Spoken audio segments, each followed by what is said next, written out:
Bonjour, je m'appelle Aaron Kanza et mes collègues de classe m'appellent le vieux. Rassurez-vous, j'ai 35 ans. Je ne suis pas encore vieux comme le sont mon père et ma mère. Mais aujourd'hui, je vais vous parler de la sexualité de mes parents. Je sais, vous dites, il va pas oser. Suivez mon regard. Je sais, du club très fermé des gens qui ont déjà évoqué la sexualité des seniors comme Bajo Sebezon, qu'il y a depuis 50 ans des changements dans la pratique de la sexualité chez les aînés. Et il a été mis en évidence un effet d'âge et de genre. Par ailleurs, la vie en couple reste un des principaux éléments prédicteurs de la vie sexuelle conservée chez les aînés. Alors, qu'en est-il de ceux qui suivent hors couple?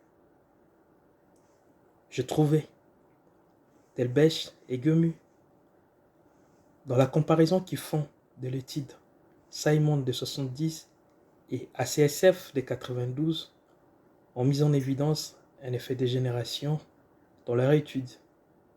Il faut croire qu'en 92, la sexualité s'est déjà débarrassée de son exclusivité procréative et c'est dans le cas du mariage.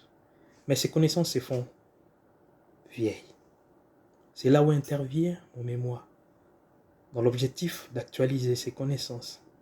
À ces fins, j'ai mobilisé les baromètres santé 2016, une enquête menée par Santé publique France auprès de 15 216 individus âgés de 15 à 75 ans, à qui on a posé des questions entre autres sur la sexualité.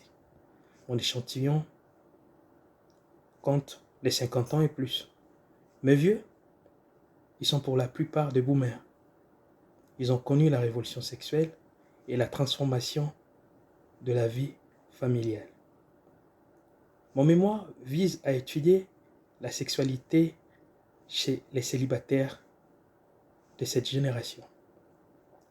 Je me pose plusieurs questions. Vieillir hors couple, est-ce vieillir sans sexualité?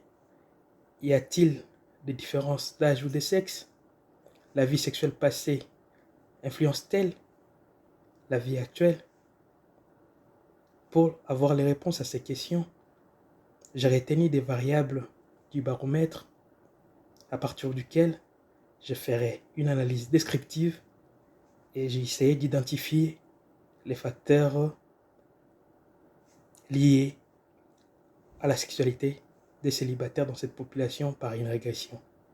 Attendez les résultats en juin. Je n'ai pas parlé de mes parents.